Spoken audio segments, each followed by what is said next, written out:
Mohon berfirmanlah Engkau, urapan roh-Mu kiranya turun atas kami, supaya kami juga dapat menangkap firman Tuhan dengan baik, dan hidup kami terus semakin dilengkapi, semakin dipersiapkan untuk siap menyambut Tuhan yang akan datang.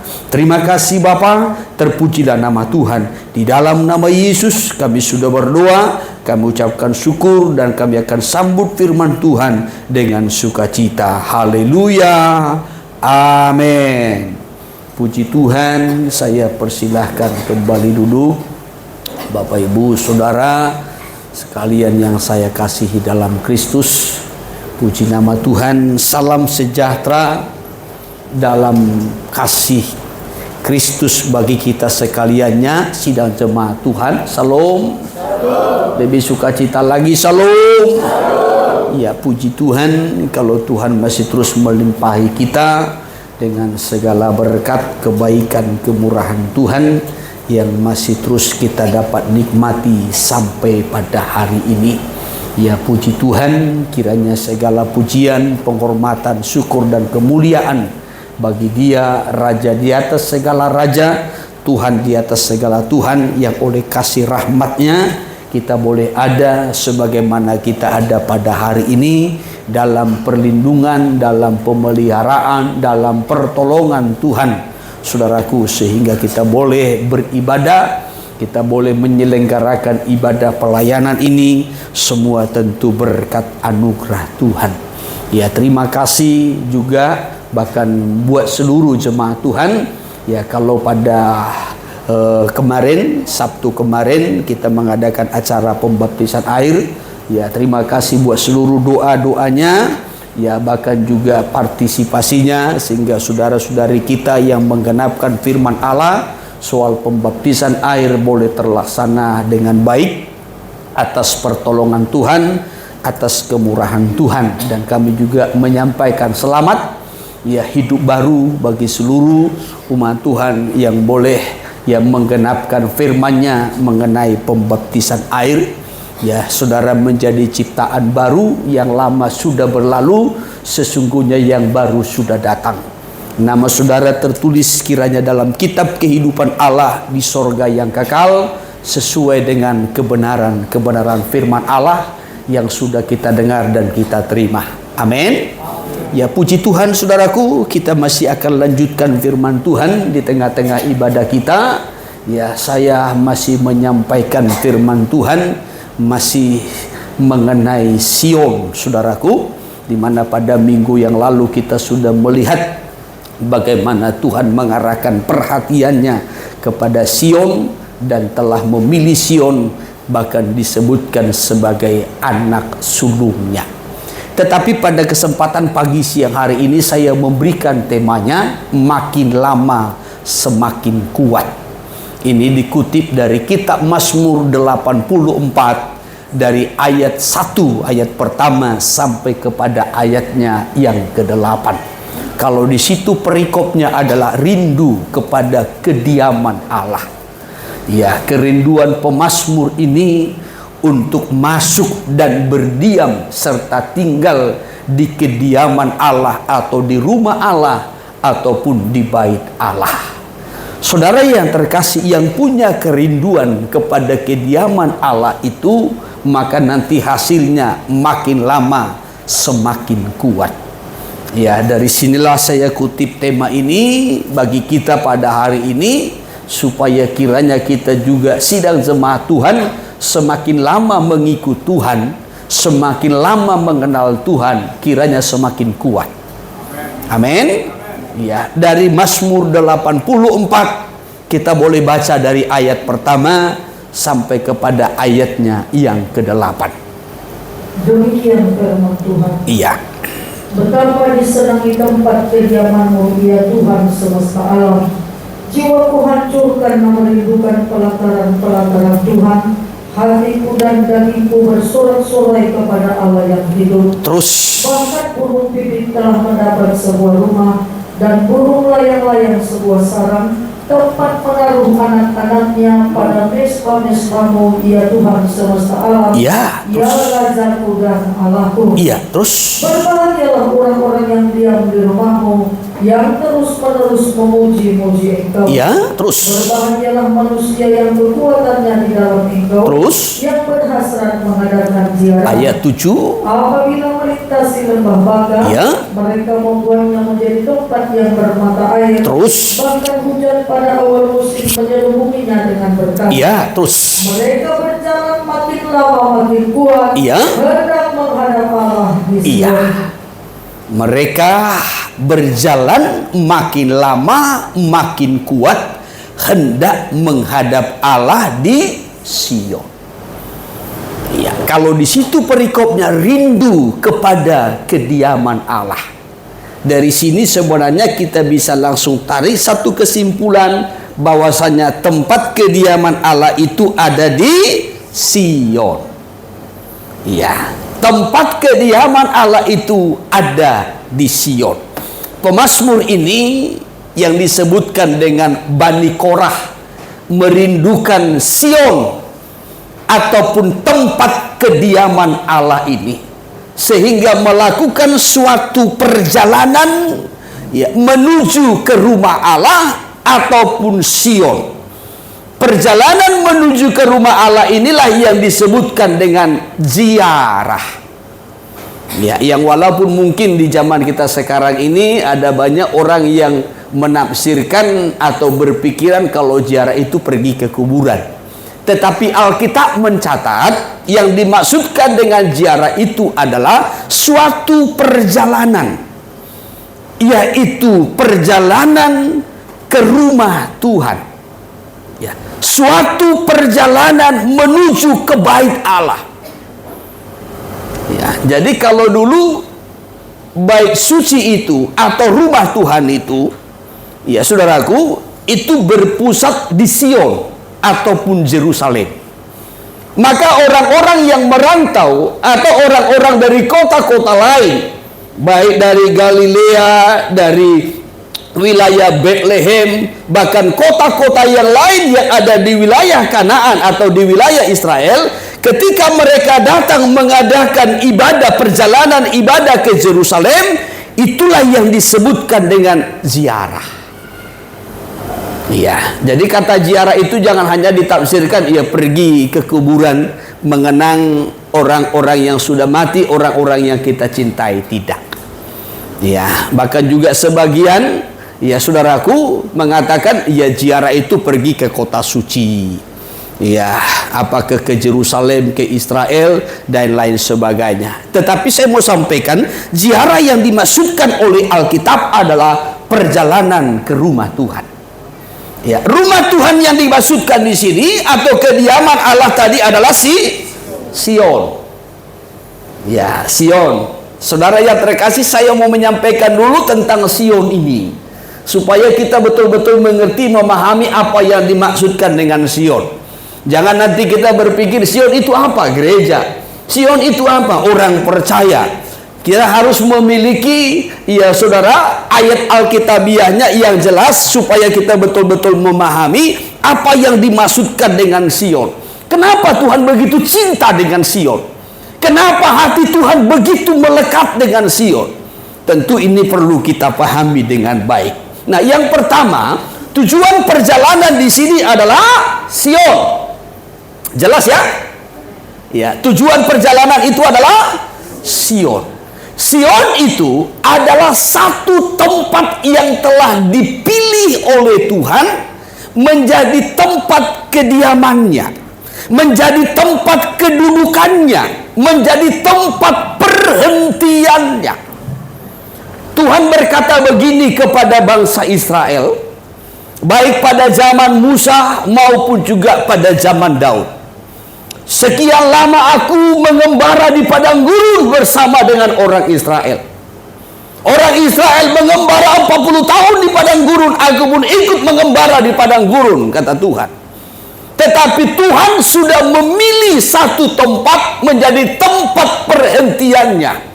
Maka disitulah aku akan berhenti sampai selama-lamanya, kata Tuhan. Tempat itu disebutkan dengan Sion. Mazmur 132, Mazmur 132 Dari ayat 13 kita awali dulu. Demikian firman Tuhan. Iya. Sebab Tuhan telah memilih Sion. Tuhan telah memilih Sion. Sion ini bukan pilihan Daud, Sion ini bukan pilihan Musa, Sion ini bukan pilihan hamba-hamba Tuhan yang lain atau nabi-nabi lain, tidak. Tetapi Sion ini adalah pilihan Tuhan. Terus Mengingininya menjadi tempat kedudukan. mengingini Sion menjadi tempat kedudukannya. Terus Inilah tempat perhentianku selama-lamanya. ya, terus Di sini aku hendak di sini aku hendak diam sebab aku mengingininya, kata Tuhan. Aku mengingini Sion menjadi tempat kedudukanku, menjadi tempat perhentianku. Kalau dikatakan menjadi tempat kedudukannya, berarti menjadi tempat ia meletakkan tahtanya, kerajaannya, iya, perhentiannya selama-lamanya. Coba terus dulu ayat 15. Ayat 15. Ya, Sion itu akan ku berkati dengan kelimpahannya. Terus orang-orangnya yang miskin akan ku kenyangkan dengan orang-orangnya yang miskin di Sion akan ku berkati, ku kenyangkan dengan roti. Berarti orang-orang yang di Sion tidak akan ada yang miskin. Loh. Orang-orang di Sion itu adalah orang-orang yang diberkati Tuhan dalam kelimpahan. Orang-orang yang di Sion itu tidak akan ada lagi yang miskin sebab Tuhan mengenyangkannya dengan roti. Amin. Iya, terus imam-imamnya akan kukenakan pakaian keselamatan. Imam-imamnya akan kukenakan pakaian keselamatan, jubah keselamatan. Ya, berjubahkan, berpakaian keselamatan. Terus dan orang-orangnya yang saleh akan bersorak-sorai dengan dia. Dan orang-orangnya yang saleh, yang beribadah akan bersorak-sorai dengan girang. Orang-orang yang di Sion itu adalah orang-orang yang bersuka cita. Tidak ada lagi yang sedih, tidak ada lagi yang meratap di situ. Tidak ada lagi orang-orang yang kecewa di Sion. Amin. Tidak ada lagi orang-orang yang tawar hati, tidak lagi ada orang-orang yang sakit hati di Sion. Tetapi di Sion itu orang-orangnya penuh dengan sorak-sorai dan kegirangan. Haleluya. Ya, kita ikuti saudaraku firman ini supaya kita mengerti nanti siapa Sion itu, di mana Sion itu, bagaimana Sion itu, apa berkatnya. Ya, supaya kita betul-betul dapat mengerti dengan baik. Jadi Sion itu adalah pilihan Tuhan. Dan Tuhan berjanji akan memberkatinya, mengenyangkannya, memuaskannya, serta melimpahi dengan sukacita. Sekarang timbul satu pertanyaan. Kalau demikian, siapakah Sion itu? Di manakah Sion ini? Apakah yang dimaksudkan dengan Sion? Bukan si Sion. Ya, beda kalau si Sion. Ya, tetapi Tuhan memilih Sion ini suatu tempat. Saya ajak kita memperhatikan dulu mundur ke belakang kepada perjanjian lama. Ya, secara khusus pada zaman Abraham. Tuhan meminta Abraham untuk mempersembahkan Ishak, anaknya, setelah Ismail itu disuruh diusir. Kejadian pasal 22. Tuhan berkata begini kepada Abraham, Abraham, ambillah anakmu yang tunggal, yaitu Ishak, anak yang engkau kasihi, dan bawalah dia ke tanah Moria, dan persembahkanlah dia di sana, di salah satu gunung yang akan kutunjukkan kepadamu. Sekalipun mungkin orang sering kurang pas dalam penyampaian, berkata bahwasanya Ishak itu dipersembahkan di Gunung Moria. Bukan demikian. Iya, tetapi Tuhan berkata tanah Moria. Tanah Moria itu adalah tanah pegunungan, tanah pebukitan. Ya, jadi tanah Moria itu cukup luas. daerahnya, dan itu daerah pegunungan, daerah pebukitan, dan adalah salah satu pegunungan di situ tidak terlalu tinggi, ya, tidak terlalu tinggi dan tidak terlalu baik, ya saudaraku, karena di situ jarang ada kumpulan ternak domba, ya, yang memakan rumput, jarang. Jadi pemandangannya tidak terlalu begitu bagus. Tetapi Tuhan sudah memilih tempat itu, bahwasanya disitulah Ishak harus dipersembahkan. Ya, di situ Ishak harus dipersembahkan. Jadi tempat itu bukan dipilih Abraham, tapi Tuhan yang menentukan. Kejadian pasal 22 ayat 1. Demikian. Ya. Setelah semuanya itu Allah mencoba Abraham. Iya. Ia berfirman kepadanya. Terus. Abraham. Iya. Lalu sahutnya, ya Tuhan. Terus. Firman-Nya, ambillah anakku yang tunggal itu yang engkau kasihi. Iya. Yakni Ishak. Ishak. Pergilah ke tanah Perhatikan, pergilah ke tanah Moria. Ya, bukan ke Gunung Moria, tetapi ke tanah Moria. Saya tadi sampaikan tanah Moria itu daerah pegunungan, pebukitan. Banyak bukit-bukit atau gunung-gunung di sana. Terus, dan persembahkanlah dia di sana sebagai korban pakaian pada salah satu gunungnya yang akan kukatakan kepadamu. Jadi tanah Moria itu adalah daerah pebukitan, daerah pegunungan. Dan salah satu gunung di sana Tuhan tunjuk menjadi tempat di mana Ishak harus dipersembahkan. Jadi Tuhan yang menentukan. Ya, nanti di kemudian hari kita melihat, saudaraku, ya, bahwasanya tempat Ishak dipersembahkan inilah yang disebutkan dengan Gunung Sion, Bukit Sion. Iya. Jadi tempat Ishak dipersembahkan itu di tanah Moria, di salah satu gunung. Salah satu gunung. Yang saya mau kutip di sini, tempat itu Tuhan yang menunjuk. Tuhan yang menetapkan. Di sanalah Ishak dipersembahkan. Setelah zamannya Abraham, beralih kepada zamannya Ishak. Setelah zamannya Ishak, zaman Yakub. Setelah zaman Yakub, bangsa Israel berkembang dan masuk ke Mesir. Di Mesir 430 tahun. Setelah dari Mesir keluar, di bawah pimpinan Musa, melewati padang gurun, masuk ke tanah Kanaan di bawah kepemimpinan Joshua.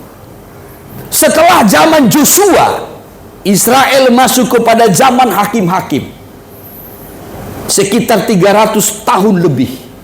Setelah zaman hakim-hakim, masuk zaman raja-raja. 40 tahun, raja yang pertama, Raja Saul memerintah. Setelah Raja Saul diganti dengan Raja Daud. Tanah Moria ini sudah banyak penduduknya dan dihuni oleh orang-orang Yebus.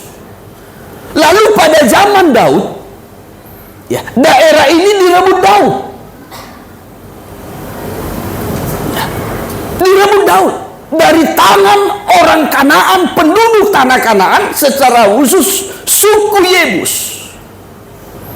Lalu tempat itu disebutkan dengan kota Daud.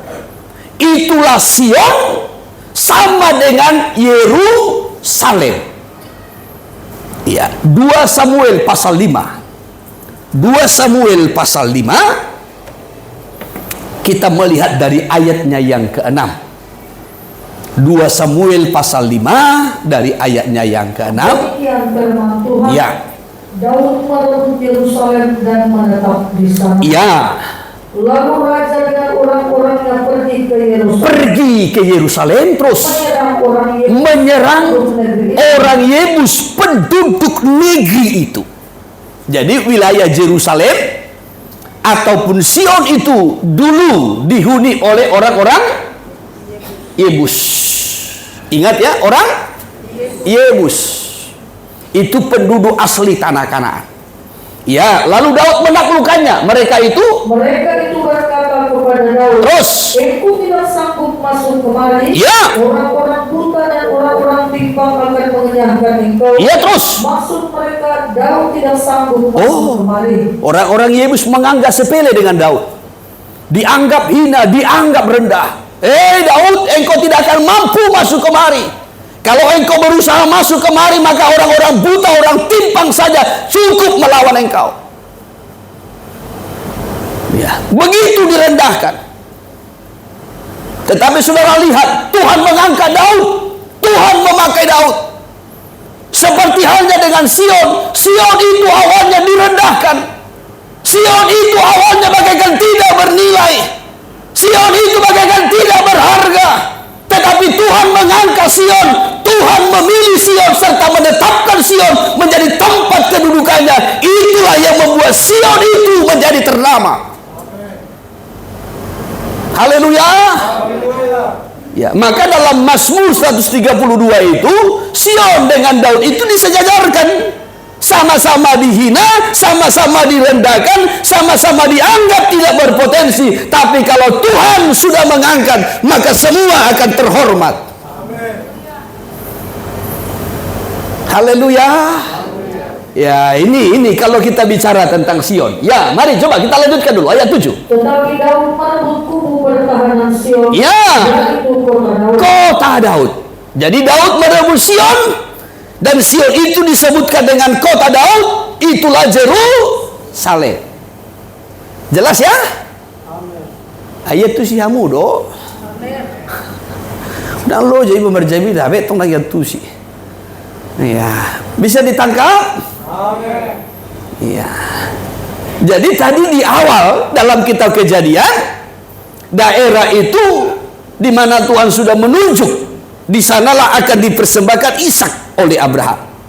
Tanah Moria, daerah pegunungan di salah satu gunung. Itulah yang disebutkan dengan Gunung Sion, Yerusalem, ataupun kota Sion, sama dengan Yerusalem. Iya. Namun seiring dengan waktu, daerah itu menjadi berkembang, dihuni oleh orang-orang Yebus, penduduk tanah Kanaan. Itu orang-orang yang kuat secara fisik, secara jasmani, orang-orang yang hebat, sehingga mereka menganggap rendah dengan Daud karena Daud berusaha untuk merebut Sion itu, Yerusalem itu. Tetapi Daud berhasil setelah direndahkan, karena Daud menempatkan Tuhan sebagai panji-panjinya. Daud menempatkan Tuhan sebagai kekuatannya. Daud menempatkan Tuhan sebagai motor perang dalam merebut Sion. Iya. Tetapi Daud merebut kubu pertahanan Sion, yaitu kota Daud. Coba terus ayat 8. Daud telah berkata pada waktu itu, Ya. siapa yang hendak memukul kalah orang Siapa yang memukul kalah orang Yebus? Terus. haruslah dia masuk melalui saluran air itu. Iya, terus. Hati Daud benci kepada orang-orang timpang dan orang-orang buta. Iya, terus. Sebab itu orang berkata, Iya. orang-orang buta dan orang-orang timpang tidak boleh masuk bait. Iya. Dari sini kita melihat Daud merebutnya. Maka kota itu disebutkan sebagai kota Daud, Sion ataupun Yerusalem. Saudaraku, seiring dengan waktu,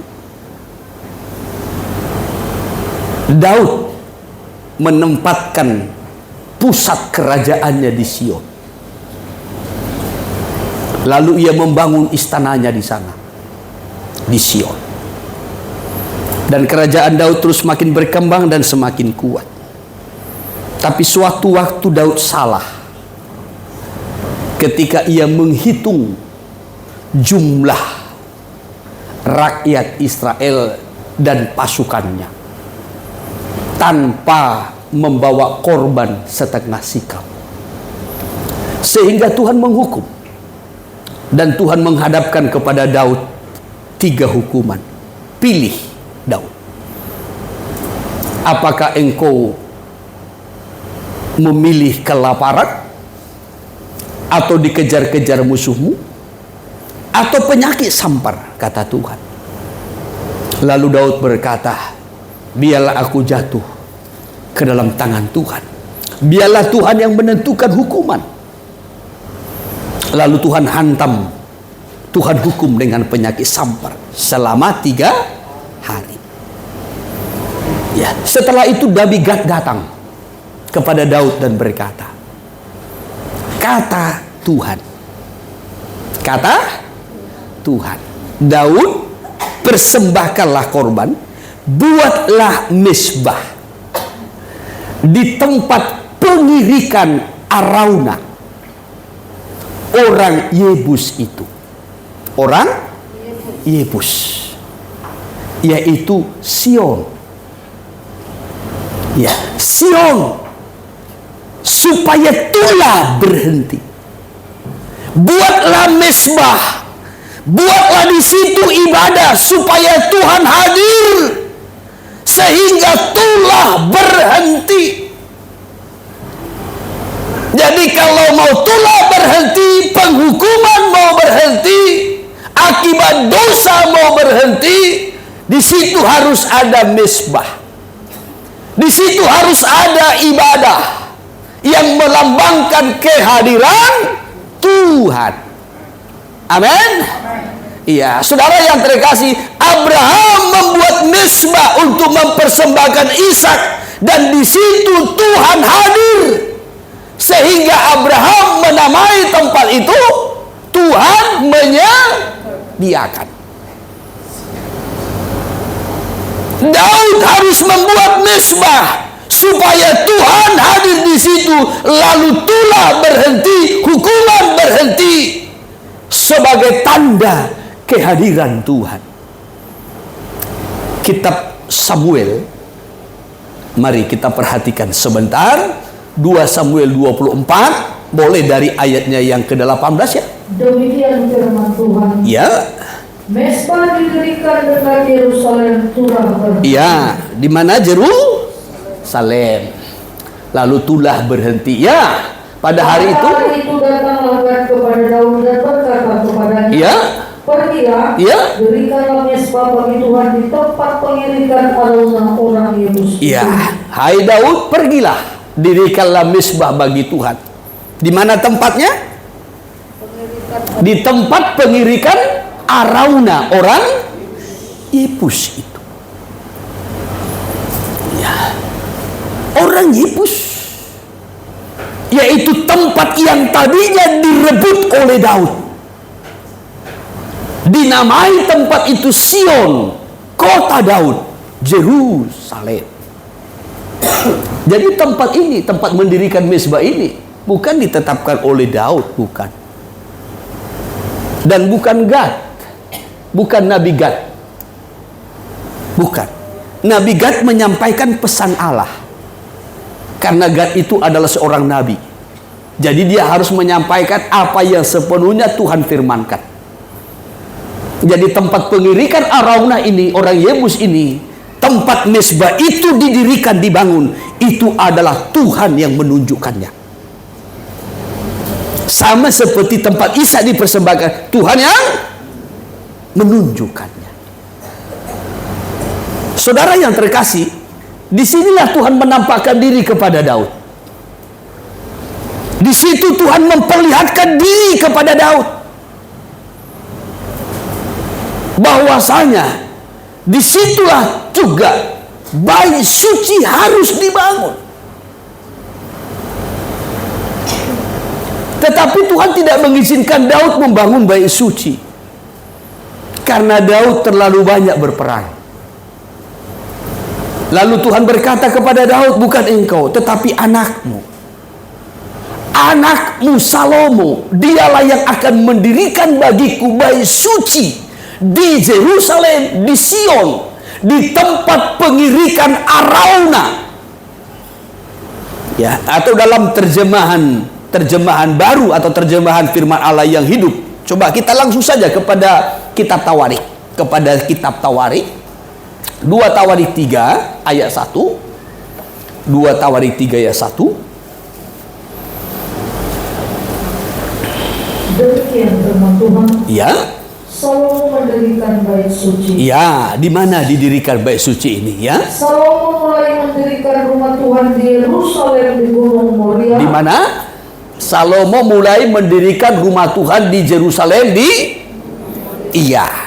Tadi kita melihat kitab Kejadian bahwasanya Moria ini adalah tanah pegunungan. Di salah satu pegunungan yang ada di tanah Moria itu, disitulah Ishak dipersembahkan. Disitulah Daud membangun mezbah. Dan disitulah Salomo harus mendirikan rumah Tuhan yang disebutkan rumah Tuhan yang di Yerusalem. Iya, coba terus.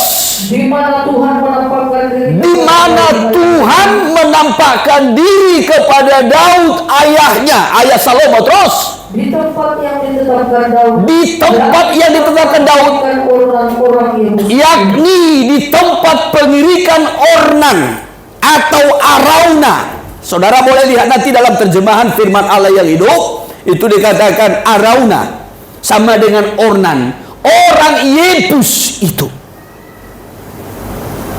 Iya.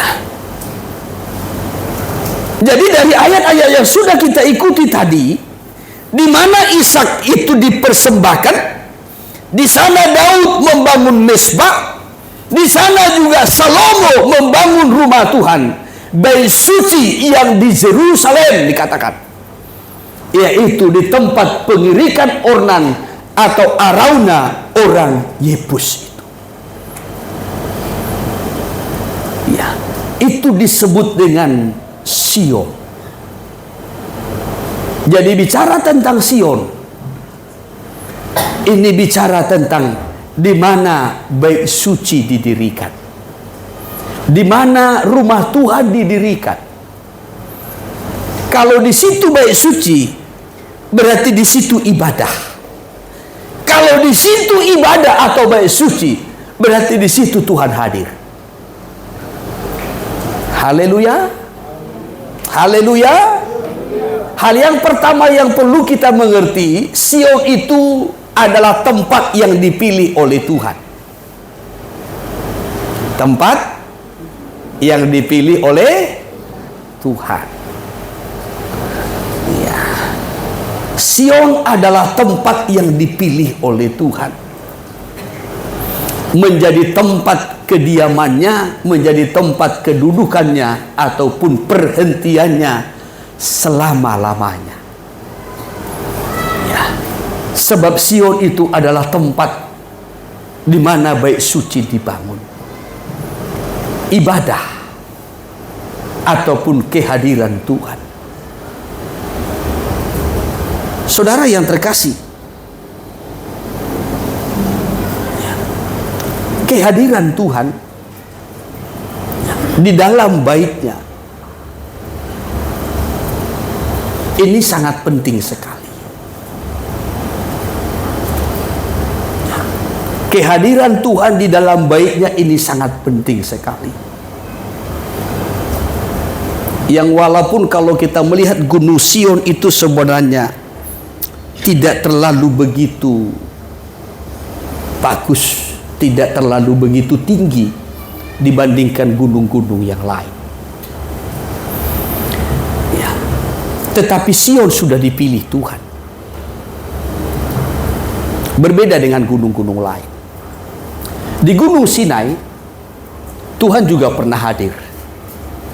Bahkan di Gunung Sinai, Tuhan memberikan firman, hukum Taurat, perintah-perintah, termasuk 2 loh batu yang berisi 10 hukum. Di Gunung Sinai, Tuhan juga memberikan pola ibadah yang benar.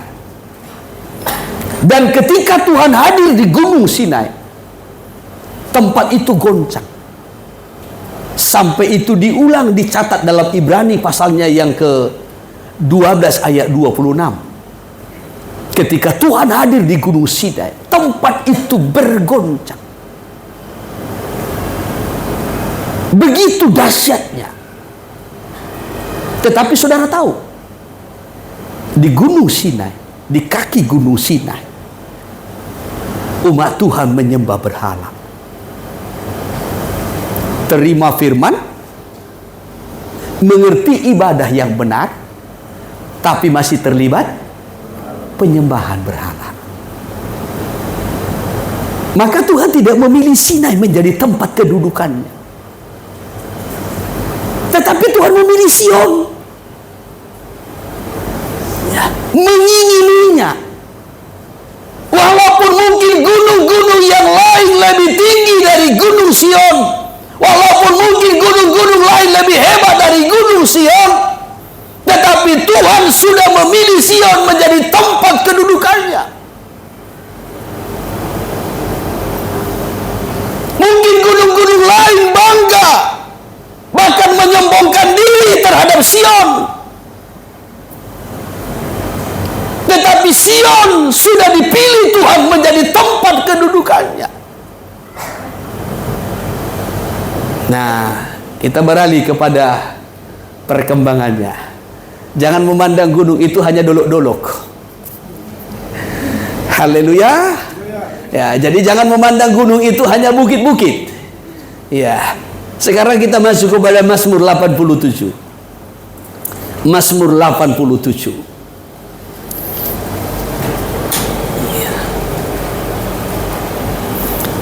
Sion itu disebut sebagai kota Allah. Mazmur 87 mulai dari perikapnya. Iya. Kalau tadi Sion itu adalah satu tempat yang dipilih Tuhan, dan di situ ada ibadah atau rumah Tuhan. Tuhan mengingininya. Ya, maka kalau hidup kita ini, ya saudaraku, dalam hidup kita ada ibadah, dalam hidup kita ada hadirat Tuhan, maka Tuhan mencintainya. Amin. Ya, Tuhan mencintai hidup kita. Kalau dalam nikah kita, dalam keluarga kita ada ibadah, di situ ada hadirat Tuhan, ada tanda kehadiran Tuhan, maka Tuhan mencintainya. Ya. Sekarang kita berkembang, kita naik lagi. Mazmur 87 ini menyatakan Sion itu disebutkan sebagai kota Allah. Apa yang dimaksud dengan kota? Biasanya kota itu adalah pusat ataupun bagian utama. Kalau dikatakan, ya, mana kotanya Batam ini? Ya, itu menunjukkan bagian utamanya. Karena biasa di kota itu, di situ pusat perkantoran, di situ pusat perbelanjaan, pokoknya di situ segala bagian-bagian utamanya. Kalau dikatakan kota, kalau dikatakan Sion adalah kota Allah, di situ adalah bagian utama. Ya, itu bagian utama. Kota Allah itu berarti pusat perhatian utama Tuhan. Kalau dikatakan Sion adalah kota Allah, maka pusat perhatian utama Tuhan tertuju kepada Sion. Amin. Ya, karena Sion itu disebutkan sebagai kota Allah, pusat perhatian Allah tertuju kepada Sion. Mari sekarang kita perhatikan dulu Mazmur 87 ayat 1. Ya, ini juga masih Mazmur dari Bani Korah. Iya. Di gunung-gunung yang kudus ada kota yang dibangunkannya. Iya. Tuhan lebih mencintai pintu-pintu gerbang Sion daripada segala tempat kediaman Yakub. Iya. Jadi Tuhan lebih mencintai, dikatakan, pintu-pintu gerbang Sion daripada segala tempat kediaman Yakub. Ya, tempat kediaman Yakub itu banyak. Ya, banyak yang hebat-hebat. Banyak yang indah-indah. Banyak yang berpotensi. Tetapi Tuhan justru memilih Sion. Ya. Tuhan justru memilih Sion. Bahkan lebih lagi. Coba terus. Ayat 3. Hal-hal yang mulia dikatakan tentang engkau, ya kota. Ya, hal-hal yang mulia dikatakan tentang engkau, Sion, kota Allah. Terus. Aku menyebut Rahab dan Babel di antara orang-orang yang mengenal aku. Terus. Bahkan Filistea, Ya. Tirus dan Ethiopia. Ya. Ini dilahirkan di sana. Aku menyebutkan kota-kota yang hebat ini. Ada Babel, ya, ada Filistia, ada Tirus, ada Ethiopia, ya, bahkan juga ada kota-kota yang lain. Kota-kota yang hebat. Iya. Tetapi Tuhan justru memilih Sion. Terus ayatnya yang selanjutnya. Tetapi tentang Sion dikatakan, Ya. seorang demi seorang dilahirkan di dalamnya, Terus. dan Dia yang Maha Tinggi menegakkannya. Iya. Tetapi tentang Sion dikatakan, walaupun mungkin negeri-negeri lain, tempat-tempat lain itu begitu hebat. Ya, saya ajak kita perhatikan terjemahan dulu sebentar. Ya, supaya kita lebih memahami dengan baik dalam terjemahan firman Allah yang hidup. Ya. Jadi banyak saudaraku orang-orang yang merasa dirinya hebat secara dunia. Merasa lebih berpotensi secara dunia. Tetapi orang yang dipilih Tuhan, sekalipun dari latar belakang yang begitu rendah dan hina seperti Sion, itu jauh lebih terhormat. Ya, dalam pandangan Tuhan. Boleh dari ayat pertama, boleh. Demikian dalam firman Allah yang hidup. Iya. Tinggi di atas gunungnya yang kudus, berdirilah Yerusalem, Terus, kota Allah. iya. Kota yang dikasihinya lebih daripada kota manapun juga. Tuhan lebih mengasihi Sion lebih dari kota-kota manapun juga. Termasuk kota-kota yang hebat. Iya, saudaraku. Kota-kota yang mungkin lebih tinggi, ya, lebih besar, lebih berpotensi. Tapi Tuhan memilih Sion. Terus, Ya kota Allah, ya, betapa banyaknya kisah mengagumkan yang diceritakan orang mengenai engkau. betapa banyak kisah yang mengagumkan tentang engkau. Terus. Dewasa ini, Ya. apabila aku menyebutkan di depan teman-temanku, Ya. nama Mesir dan Babel, Filistia, Ya. dan Tirus, Ya. atau bahkan Ethiopia yang jauh sekalipun, selalu ada di antara mereka yang menyombongkan diri. Terus. Bahkan ia dilahirkan di salah satu negara itu. Ya. Dewasa ini, zaman sekarang ini, kalau aku menyebutkan Babel, Mesir, Filistia, Tirus, bahkan Ethiopia sekalipun, negara yang jauh, mereka bangga dengan negara mereka. Mereka bangga dengan potensi mereka. Mereka bangga dengan kehebatan mereka. Mereka bangga dengan keahlian skill mereka. Bahkan akhirnya mereka menyombongkan diri karena mereka merasa lebih hebat. Jadi banyak orang-orang yang hebat di dunia ini, kalau hidupnya tidak dipilih oleh Tuhan, jauh lebih terhormat orang yang rendah tetapi dipilih oleh Tuhan.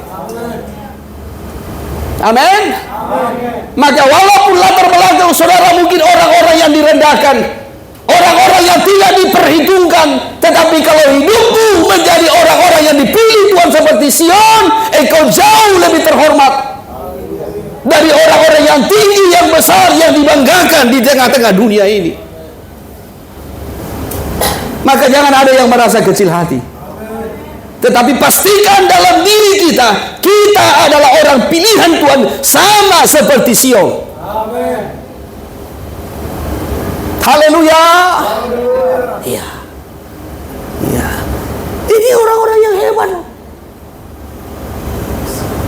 Mesir, negara tua, negara besar. Ethiopia, ya, Filistia, Babel, Tirus. Ini negara-negara yang tua, yang sudah cukup lama. Ini daerah-daerah luas. Daerah Ethiopia, Afrika itu kan luas. Di bawah Mesir. Ya. Dan banyak orang yang bangga dengan negaranya.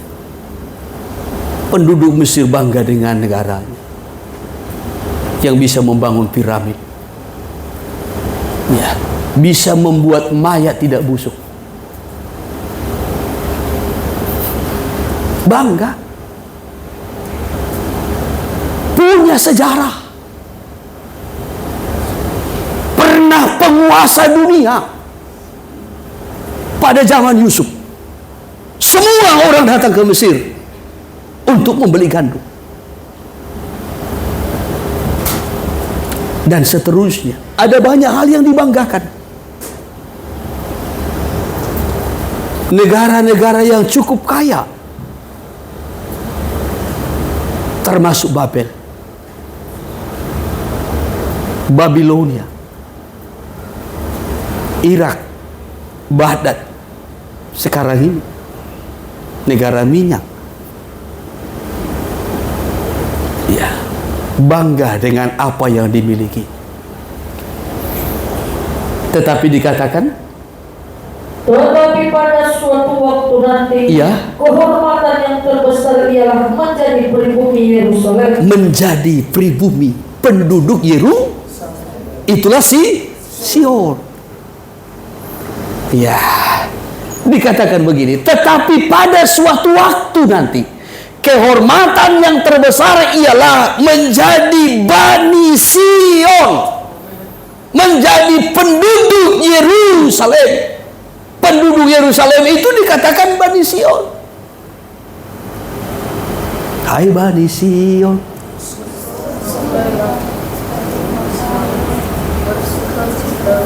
ya, suatu waktu nanti, ya, penduduk Yerusalem atau Sion itu akan lebih terhormat. Ya, tetapi pada suatu waktu nanti kehormatan yang terbesar ialah menjadi pribumi Yerusalem, karena Allah atas segala Allah akan memberkati kota itu secara pribadi. Allah akan memberkati Sion secara pribadi. Ya, terus pada waktu ia mencatat penduduk kota itu, ya, ia akan menandai nama orang-orang yang lahir di situ. iya, pada waktu katanya, pada waktu mencatat penduduk kota Sion, Tuhan akan menandai nama orang-orang yang lahir di situ. Ya. Dan apa kegiatan orang-orang yang di Sion, Bani Sion ini? Terus ayat 7. Dalam perayaan-perayaan, Ya, mereka akan bernyanyi, ya, dalam hatiku ada di Yerusalem. oh, ya. Jadi penduduk Sion itu kegiatannya adalah memuji-muji Tuhan, menyembah Tuhan, memuliakan Tuhan. Haleluya. Sion. Ya, kalau tadi Tuhan memilih Sion menjadi tempat kedudukannya, kita sudah mulai melihat dari awal. Sejak Ishak dipersembahkan di sana, akhirnya Sion itu disebutkan sebagai kota Allah. Karena Allah mengingininya, mencintainya, menjadi tempat kedudukannya. Tuhan lebih mencintai pintu-pintu gerbangnya, pagar-pagarnya, halamannya. Betapa hati Tuhan begitu mencintai Sion. Ya, mungkin timbul satu pertanyaan, kenapa Tuhan cinta Sion? Karena di situ ada rumah Tuhan. Baik, ada ibadah di situ. Ada orang-orang yang beribadah di situ. Sehingga Tuhan mencintainya. Hati Tuhan melekat kepada Sion, karena di Sion ada orang-orang yang beribadah. Ya, bahkan sampai Sion itu disebutkan kota Allah, menjadi pusat perhatian Allah. Kenapa menjadi pusat perhatian Allah? Karena di situ ada orang-orang yang beribadah. Jadi kalau kita memiliki hati yang beribadah kepada Tuhan, hati yang bersungguh-sungguh beribadah kepada Tuhan, maka hidup kita inilah yang menjadi pusat perhatian Tuhan. Bisa ditangkap kan? Ya, walaupun sedikit seperti agak pendalaman ya. Ya, tetapi supaya kita betul-betul mengerti dulu tentang Sion ini, betapa hati Tuhan begitu melekat. Bukan karena Sion ini memiliki kelebihan dari yang lain, tidak. Justru Sion ini sebenarnya bukan gunung yang terlalu tinggi, bukan gunung yang terlalu menonjol, tidak. Ya, mungkin kita ini bukan orang-orang yang terlalu menonjol, bukan orang-orang yang terlalu hebat, bukan orang yang tinggi, yang besar menurut ukuran dunia. Ya, justru sebaliknya kita ini orang yang rendah, yang dihinakan, orang-orang yang ditinggalkan, orang-orang yang dianggap tidak masuk dalam hitungan. Tetapi kalau kita menjadi Sion, memiliki ibadah, dalam hidup kita ada kehadiran Tuhan, ada hadirat Allah, Tuhan akan mengangkat kita menjadi terhormat. Tuhan memberkati Sion secara pribadi. Haleluya. Sampai dikatakan dalam Mazmur 68 itu, maka gunung-gunung yang lain ya akan cemburu kepada Sion. Ya, akan cemburu. Mazmur 68 dari ayat 15. Demikian firman Tuhan. Ya. Ketika yang Maha Kuasa menyerahkan raja-raja di sana, Ya. turunlah salju di atas gunung Salmon. Ya, terus. Gunung Allah, gunung Basan itu. Gunung Allah, gunung Basan. Yang berpuncak banyak, gunung Basan itu. Gunung yang berpuncak banyak, gunung Basan. Ya. Jadi gunung Basan ini gunung yang berpuncak banyak, memiliki kelebihan dari gunung-gunung yang lain. Ya, termasuk dari gunung Sion. Ya, walaupun memiliki kelebihan lebih tinggi, lebih besar, ya, tetapi Tuhan sudah memilih Sion menjadi tempat kedudukannya. Terus, hai gunung-gunung yang berpuncak banyak, mengapa kamu menjerit cemburu kepada gunung yang dikehendaki Allah menjadi tempat kedudukannya? ya, Sesungguhnya Tuhan akan diam di sana untuk seterusnya. Tuhan sudah memilih Sion menjadi tempat kedudukan. Sehingga gunung-gunung lain yang lebih tinggi, yang lebih besar seperti gunung Basan menjadi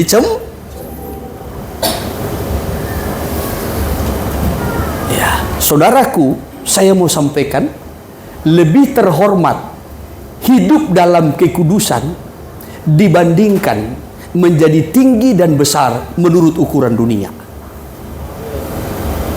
Bisa ditangkap? Lebih terhormat hidup dalam kekudusan, sehingga hidup kita itu menjadi tempat kehadiran Tuhan, tempat kediaman Tuhan, daripada tinggi dan besar menurut ukuran dunia. Mungkin menurut ukuran dunia tinggi, besar, berpotensi, hebat, tetapi kalau hidupnya tidak menjadi tempat kehadiran Tuhan, orang yang hidup dalam kekudusan itu jauh lebih terhormat. Maka ketika saudara hidup dalam kekudusan, ketika saudara bertekun dalam ibadah, sehingga Tuhan berkenan atas hidup kita, Tuhan memberkati kita, walaupun mungkin latar belakang kita dari kehidupan yang tidak terlalu begitu terhormat, tidak terlalu berpotensi. Mungkin kita latar belakang kita orang yang direndahkan. Tapi kalau Tuhan sudah memilih hidup kita dan menentukan kita menjadi tempat kediamannya, saudara jauh lebih berharga dibanding orang-orang hebat di dunia. Haleluya. Iya. Sion itu pada awalnya bukan gunung yang tinggi, yang hebat. Kitab Yesaya pasal 60. Yesaya pasal 60. Iya. Saya kutip sebentar kitab Yesaya. Ini mencatat pada ayatnya yang ke-14 bagaimana Sion itu awalnya direndahkan. Demikian firman Tuhan. Iya.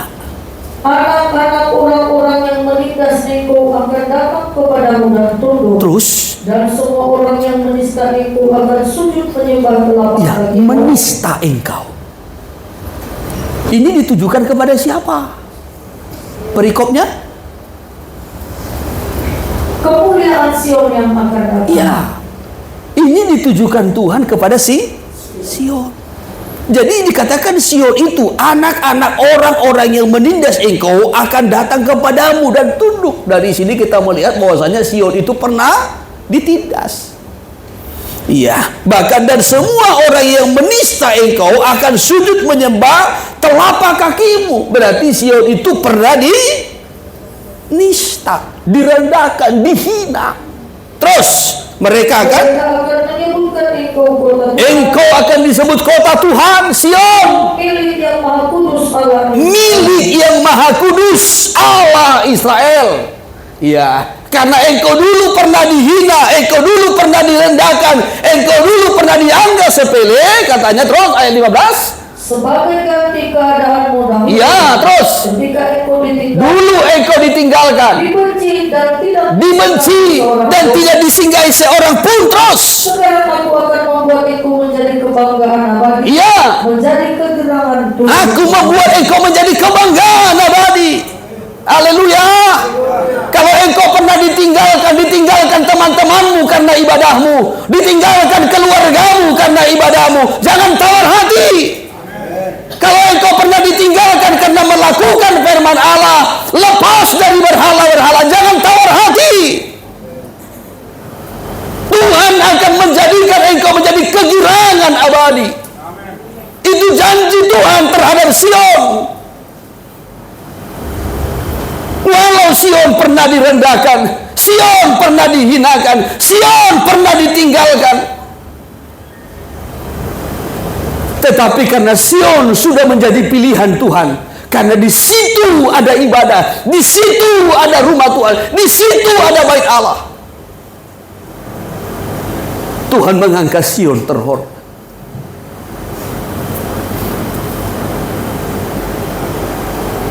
Sebagai ganti dahulu engkau pernah ditinggalkan, kata Tuhan, aku akan memberikan sukacita abadi. Bahkan terus dulu, engkau akan mengisap susu bangsa-bangsa. iya terus, dan akan meminum susu kerajaan-kerajaan. iya terus, Maka engkau akan mengetahui bahwa akulah Tuhan juru selamat. iya terus, Dan penebusmu yang maha kuasa. iya ayat 17, sebagai ganti tembaga aku akan membawa emas. iya terus, Dan sebagai ganti besi aku akan membawa perak. iya terus, Sebagai ganti kayu tembaga. iya, Dan sebagai ganti batu besi. iya, Aku akan memberikan damai sejahtera dan keadilan yang akan melindungi dan mengatur hidup. iya, semua akan diganti. Amin. Haleluya. Ayatnya yang ke-17, sebagai ganti tembaga aku akan memberikan emas, kata Tuhan. Jadi anting-antingnya bukan lagi tembaga.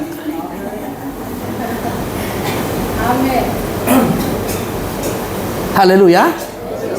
Ya, kalungnya bukan lagi imitasi. Ya. Kalau Tuhan sudah memberkati, semua menjadi emas.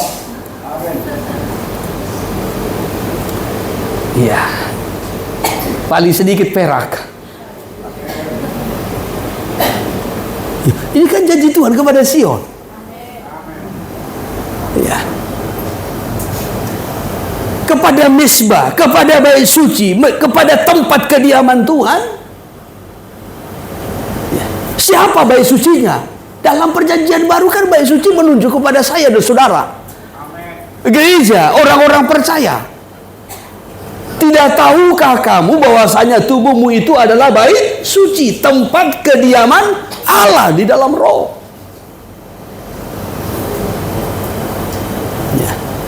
Jadi kalau dalam hidup kita ini Tuhan bisa hadir, Tuhan berhadirat melalui ibadah, ini janji Tuhan.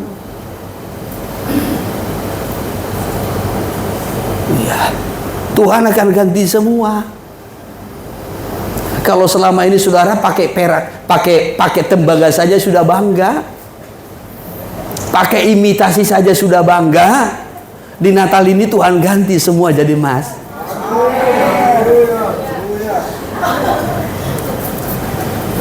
Ya, tapi mantap dulu ibadahnya dong. Ya. Kalau ibadahnya sekali setahun hanya Natal, gimana Tuhan mau ganti? Ya. Mantap dulu kehadiran Tuhan dalam hidup kita. Saudara percaya Alkitab ini? Ya, saya sangat terlalu percaya. Karena ayat-ayat yang sudah kita baca ini tadi, ini kami sudah lewati.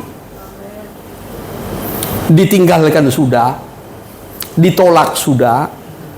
Ya, saudaraku, ya, bahkan banyak hal ya, sudah kami lewati. Jadi kalau kami diberkati, ya, itu hal yang wajar karena janji Tuhan. Amin. Ya. Ya. Kalau nanti di kemudian hari jas saya lebih bagus lagi dari yang sekarang ini, itu hal yang wajar.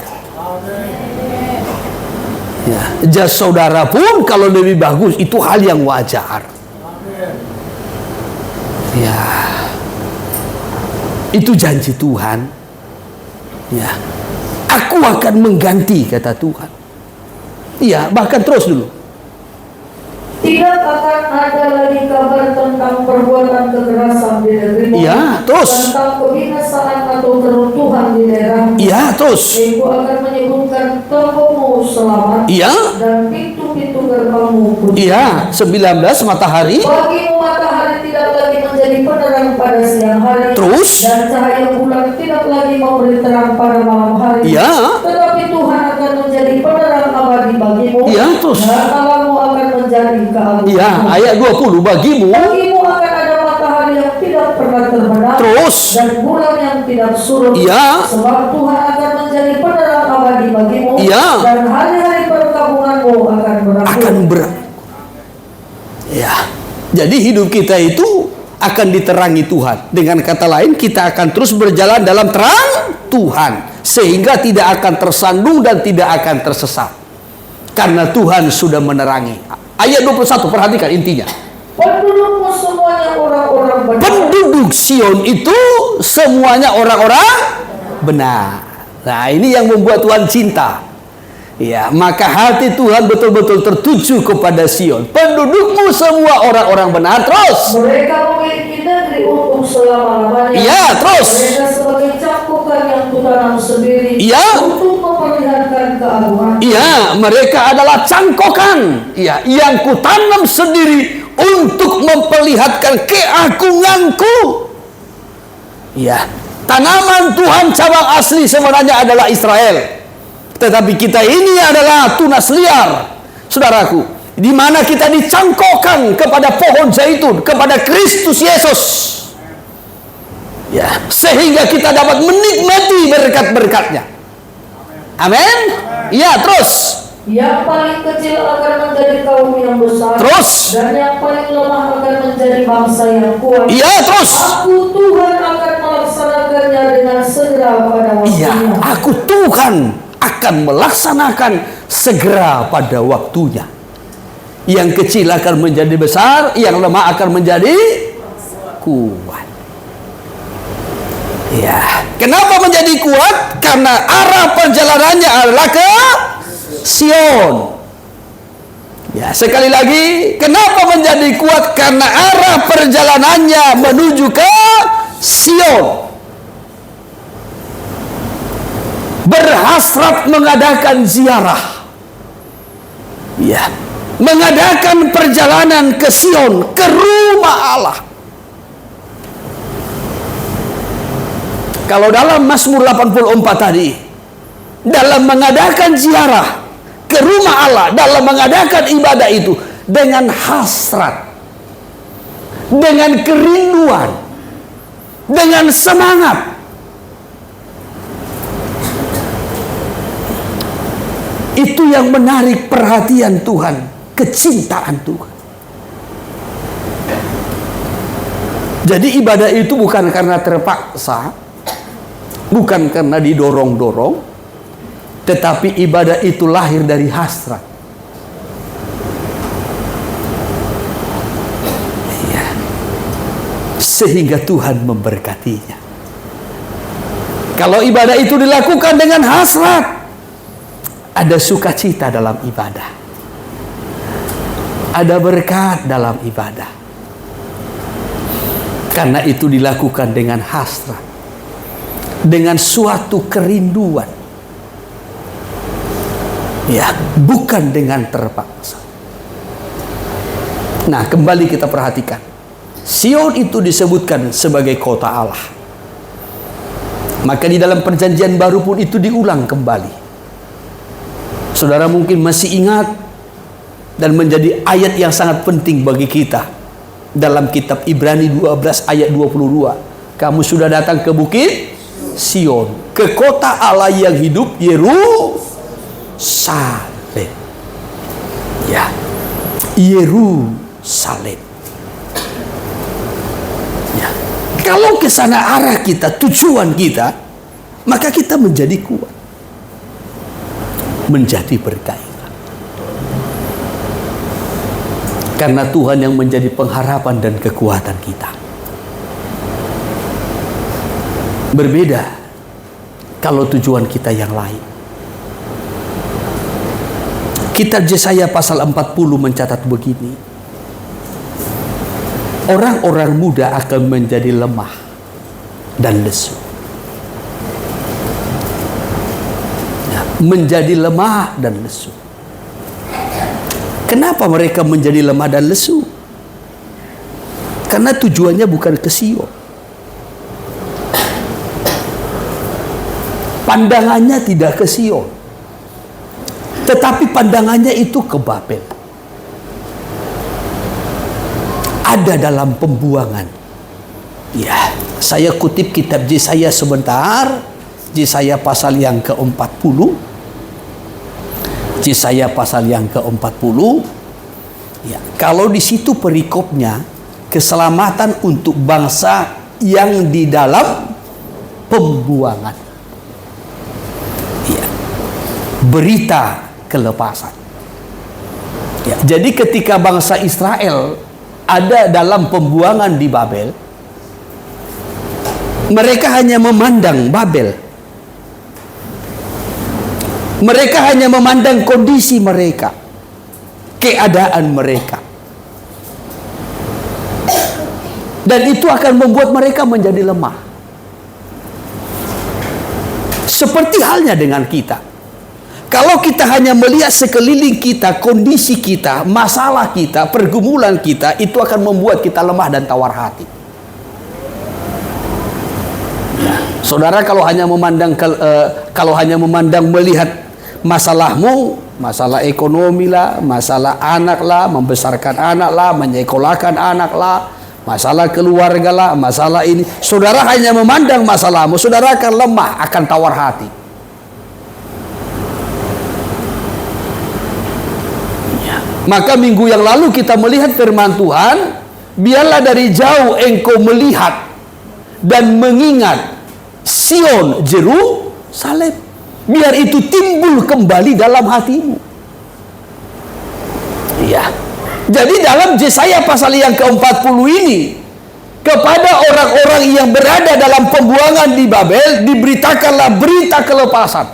Dikatakan begini, ayat 9. Hai Sion, ya, kabar baik. Ya. Naiklah ke atas gunung yang tinggi. Ya. Hai Yerusalem, pembawa kabar baik. Terus. Nyanyikanlah suaramu kuat-kuat. Ya. Nyanyikanlah suaramu, jangan takut. Jangan takut. Katakanlah kepada kota-kota Yehuda. Ya. Lihat itu. Oh, hai Sion, lihat itu Allahmu.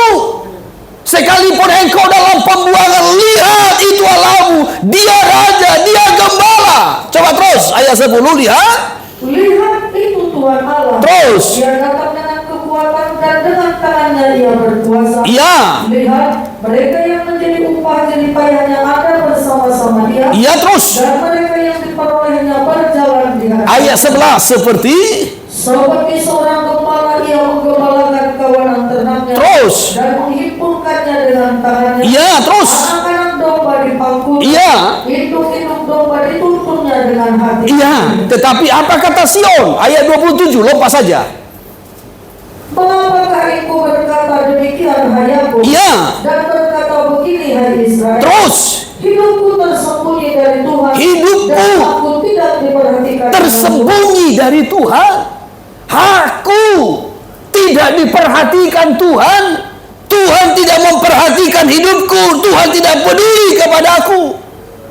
Kenapa? Karena dia hanya memandang masalahnya. dalam pembuangan. Dia hanya melihat masalahnya, sehingga dia tidak melihat rencana Tuhan. Dia tidak melihat panggilan Tuhan. Dia tidak melihat tujuan Tuhan. Dia hanya melihat situasi sekelilingnya, masalahnya, pergumulannya. Sehingga terus, tidakkah kau tahu? Ya. Dan tidakkah kau mengerti? iya terus, Tuhan ialah Allah. Tuhan adalah Allah yang kekal. Menciptakan bumi dari ujung ke ujung. Terus, Ia tidak menjadi lelah dan tidak menjadi lesu. iya, Tidak terduga pengertian. tidak terduga, tidak terselami pengertian Tuhan. Tuhan tidak pernah lelah, tetapi sampai hari ini pun Tuhan terus berjuang untuk menjangkau dan menyelamatkan kita. Amin.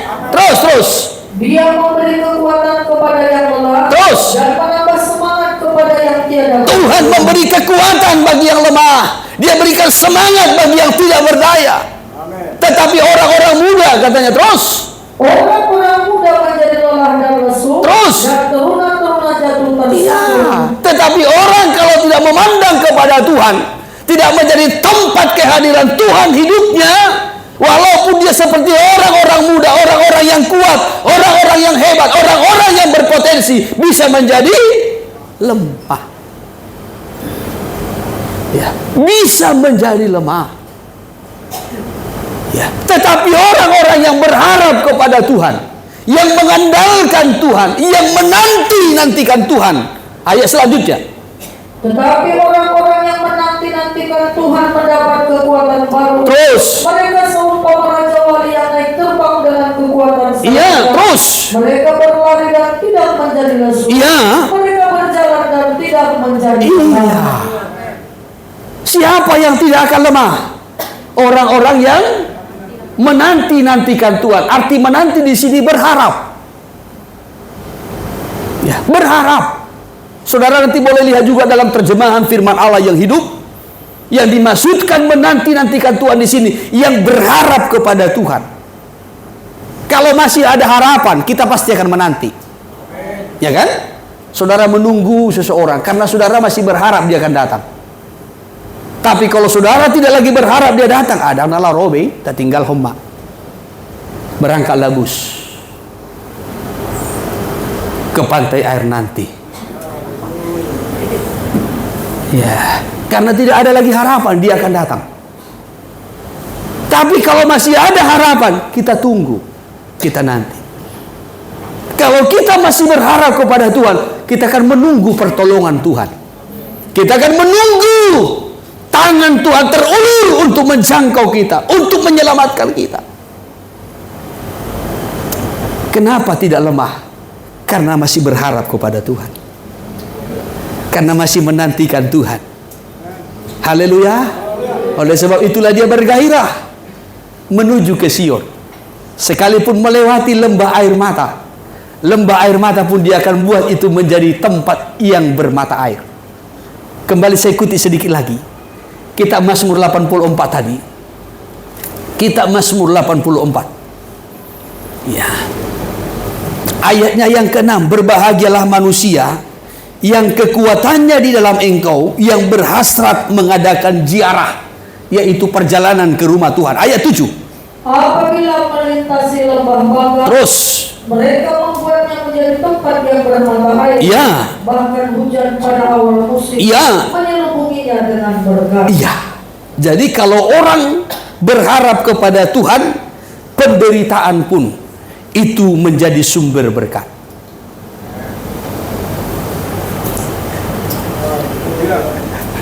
Kalau orang berharap kepada Tuhan, penderitaan pun itu bisa menjadi sumber berkat. Ya. Amin. Ya, terjemahan firman Allah yang hidup. Orang kalau arahnya ke Sion, kerinduannya, tujuannya untuk bertemu dengan Tuhan, penderitaan itu menjadi sumber berkat. Ya.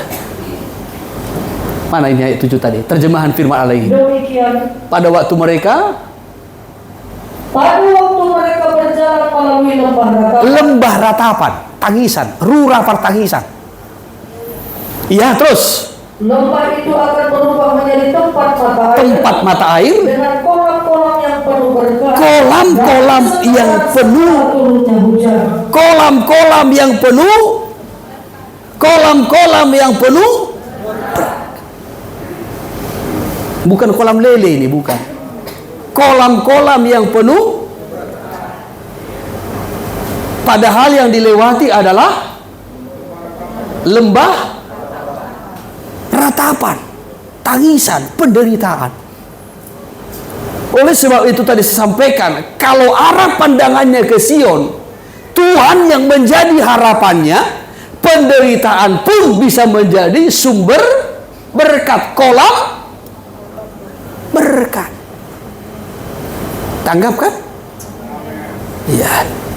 Jadi kalau pengharapan kita Tuhan, penderitaan yang kita alami bisa menjadi sumber berkat. Tidak selamanya penderitaan itu menjadi kutuk.